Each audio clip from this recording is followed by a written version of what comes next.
Hello, welcome to the online MCQs practice lecture series for NEET JEE GUJCAT. Dear students, currently we are discussing the paper solution of GUJCAT 2017. Question number 19. A proton is moving perpendicular to uniform magnetic field of 2.5 Tesla with 2 mega electron volt kinetic energy. The force on proton is blank. तो बच्चों यहाँ पे हमारे पास uniform magnetic field है. तो suppose जो uniform magnetic field है उसको मैं ऐसे रिप्रेजेंट कर रहा हूँ by cross. Let me represent the uniform magnetic field by cross. Cross means it is inward magnetic field. कैसी है बच्चों? Inward. Okay, it is inward magnetic field to the plane of paper. Inward to the plane of paper. Right? Okay. अब इस magnetic field में एक proton move कर रहा है. कितनी वेलोसिटी से, कितनी काइनेटिक एनर्जी से? 2 मेगा इलेक्ट्रॉन वोल्ट. तो सपोज मान लो कि यहाँ पे प्रोटॉन है, ये प्रोटॉन है, and proton is moving with kinetic energy of 2 mega electron volt. Okay, तो ये प्रोटॉन पे कितना फोर्स लगेगा ड्यू टू मैग्नेटिक फील्ड, वो हमें फाइंड करना है. तो बच्चों एक कंसेप्ट हमें याद है कि जब भी कोई पार्टिकल यूनिफॉर्म मैग्नेटिक फील्ड में मोशन करता है कुछ वेलोसिटी v से, तो उस पर कितना फोर्स लगता है, उसका फॉर्मूला है F is equal to, formula क्या है बच्चों? Q V B sine theta. Q V B sine theta मतलब कोई भी चार्ज पार्टिकल v वेलोसिटी से b मैग्नेटिक फील्ड में मोशन करता है तो उस पर इतना फोर्स लगता है. F is equal to Q V B sine theta. अब थीटा क्या है बच्चों? Theta is the angle between velocity vector and magnetic field vector. तो theta magnetic field vector and velocity vector के बीच का एंगल है. अब हमारे केस में, इस केस में ये थीटा की वैल्यू कितनी है बच्चों? थीटा की वैल्यू है 90 डिग्री. कितनी है बच्चों? 90 डिग्री. बिकॉज यहाँ पे हमें बोला है कि proton is moving perpendicular to uniform magnetic field. Perpendicular to uniform magnetic field मतलब theta that is angle between velocity vector and magnetic field vector is 90 degree. अब बच्चों मुझे फोर्स फाइंड करना है, फोर्स ऑन प्रोटॉन. तो Q की जगह पे क्या आएगा? That is charge of proton. Proton पे कितना चार्ज होता है वो हमें पता है. v is the velocity with which proton is moving. But यहाँ पे हमारे पास वेलोसिटी नहीं है, यहाँ पे हमारे पास काइनेटिक एनर्जी है. तो काइनेटिक एनर्जी से हमें वेलोसिटी मिल जाएगी. और b क्या है?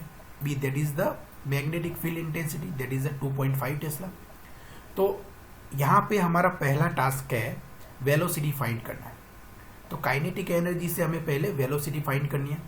तो काइनेटिक एनर्जी का फॉर्मूला क्या है? k is equal to 1/2 mv². तो बच्चों यहाँ पे v² को सब्जेक्ट बनाए हम, तो क्या हो जाएगा? v² is equal to 2 multiply by k divided by m. What is m? m is the mass of proton. Proton का मास कितना होता है? 1.67 मल्टीप्लाई बाय 10⁻⁻27 किलोग्राम. तो बच्चों यहाँ पे हमें मास ऑफ प्रोटॉन रखना है. ऊपर 2 मल्टीप्लाई बाय k आएगा, k that is a kinetic energy. अब बच्चों यहाँ पे देखो kinetic energy mega electron volt में है, तो उसको हमें जूल में कन्वर्ट करना पड़ेगा. किस में कन्वर्ट करना पड़ेगा? जूल में. तो बच्चों पहले हम क्या करेंगे? मेगा इलेक्ट्रॉन वोल्ट से इलेक्ट्रॉन वोल्ट में कन्वर्ट करेंगे. 2 मेगा इलेक्ट्रॉन वोल्ट को इलेक्ट्रॉन वोल्ट में कैसे लिख सकते हैं?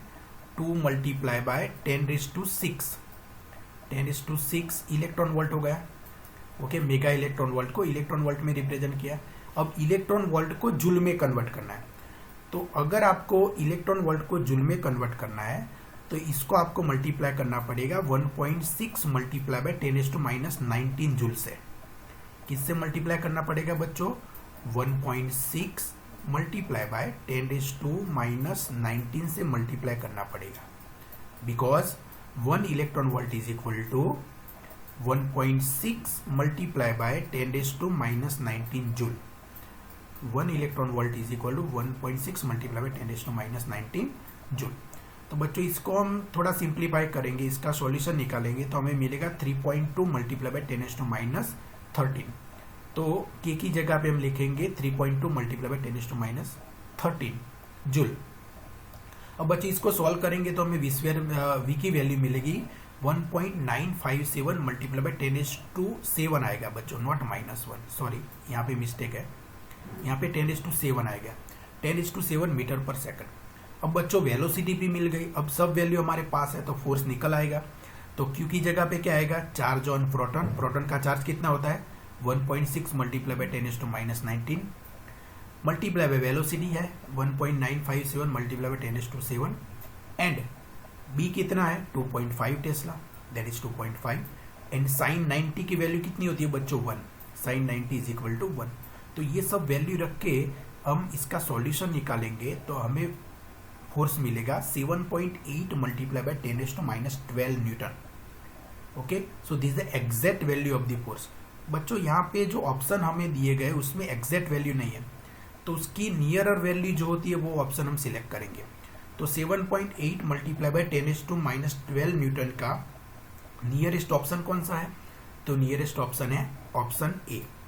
तो हम सिलेक्ट करेंगे option A, that is the 8 multiply by 10⁻12 Newton. Okay, समझ में आ गया, बहुत बढ़िया। Now next question, a particle of mass m and charge q is incident on xz plane with velocity v in a direction making angle theta with uniform magnetic field applied along x axis। तो बच्चों यहाँ पे xz plane बना लेते हैं हम पहले, तो ये x हो गया और ये z हो गया, तो ये xz प्लेन हो गया आपका। अब यहाँ पे क्या बोला है कि यहाँ पे यूनिफॉर्म मैग्नेटिक फील्ड है x डायरेक्शन में along x एक्सिस, मतलब यूनिफॉर्म मैग्नेटिक फील्ड ऐसा है। तो let me represent that uniform magnetic field, ऐसे मैग्नेटिक फील्ड है बच्चों, मैंने उसको ऐसे रिप्रेजेंट किया x along x axis. Okay, along x axis. अब बच्चों यहाँ पे क्या बोला है कि ये xz प्लेन में कोई पार्टिकल जिसका मास m है, उसका चार्ज q है और वो कितनी वेलोसिटी से मूव कर रहा है, वेलोसिटी v, और ये जो वेलोसिटी v है वो यूनिफॉर्म मैग्नेटिक फील्ड के साथ कितना एंगल बना रहा है, थीटा। मतलब हमारा वेलोसिटी वेक्टर कुछ ऐसा है बच्चों, ये हमारा वेलोसिटी है जो मैग्नेटिक फील्ड के साथ कितना डायरेक्शन बना, कितना एंगल बना रहा है, थीटा। मतलब ये हमारी मैग्नेटिक फील्ड है अलोंग एक्स एक्सिस, इसके साथ वो थीटा एंगल बना रहा है। ओके, अब बच्चों ये वेलोसिटी वेक्टर है, उसको मैं दो कंपोनेंट में डिवाइड कर सकता हूँ। एक कंपोनेंट होगा अलोंग एक्स एक्सिस जिसको हम बोलेंगे v cos थीटा, क्या बोलेंगे v cos theta, that is cos component. दूसरा होगा sine component which is perpendicular to this cos component, मतलब साइन कंपोनेंट ऐसे आएगा, this is over v sine theta. तो मतलब ये जो वेलोसिटी वेक्टर है उसको मैं दो कंपोनेंट में डिवाइड कर सकता हूँ, एक कॉस कंपोनेंट, दूसरा sine component. Cos component is parallel to magnetic field, parallel to magnetic field, and sine component is perpendicular to magnetic field. अब बच्चों ये पैरेलल कंपोनेंट है, वेलोसिटी वेक्टर का जो पैरेलल कंपोनेंट है उसकी वजह से पार्टिकल कौन सी डायरेक्शन में मूव करेगा, अलोंग एक्स एक्सिस, मतलब ये हॉरिजॉन्टल अलोंग एक्स एक्सिस में वो मोशन करेगा, मूव करेगा। Okay, and because of this perpendicular component the particle will make the circular path और it will move in circular path. तो परपेंडिकुलर कंपोनेंट की वजह से वो सर्कुलर पाथ में मोशन करेगा like this, and parallel component की वजह से वो अलोंग एक्स एक्सिस वो मूव करेगा, मतलब स्ट्रेट लाइन में मूव करेगा। मतलब उसका पाथ कुछ ऐसे आएगा, सर्कुलर भी होगा, सर्कल में भी मूव करेगा, सर्कल में किसकी वजह से, परपेंडिकुलर कंपोनेंट की वजह से, एंड अलोंग एक्स एक्सिस, मतलब ये हॉरिजॉन्टल डायरेक्शन में जो मूव कर रहा है अलोंग एक्स एक्सिस वो किसकी वजह से है, due to the parallel component of velocity vector. तो उसका पाथ कुछ ऐसा मिलेगा, सर्कुलर भी होगा और वो कैसे अलोंग एक्स एक्सिस भी मूव करेगा। ऐसा नहीं होगा कि सिर्फ सर्कल में मूव करता रहेगा, अलोंग एक्स एक्सिस भी वो रोटेट करेगा, मतलब वो ऐसे प्रोग्रेस करेगा अलोंग एक्स एक्सिस। तो आप देख सकते हो कि ये कैसा पाथ है, उसका ट्रेजेक्टरी कैसी है, पाथ ट्रेजेक्टरी, तो ये हेलिकल पाथ है। कैसा है बच्चों, हेलिकल पाथ। तो इस केस में nature of motion perform by particle is helical. कैसा है बच्चों? Helical path. समझ में आ गया?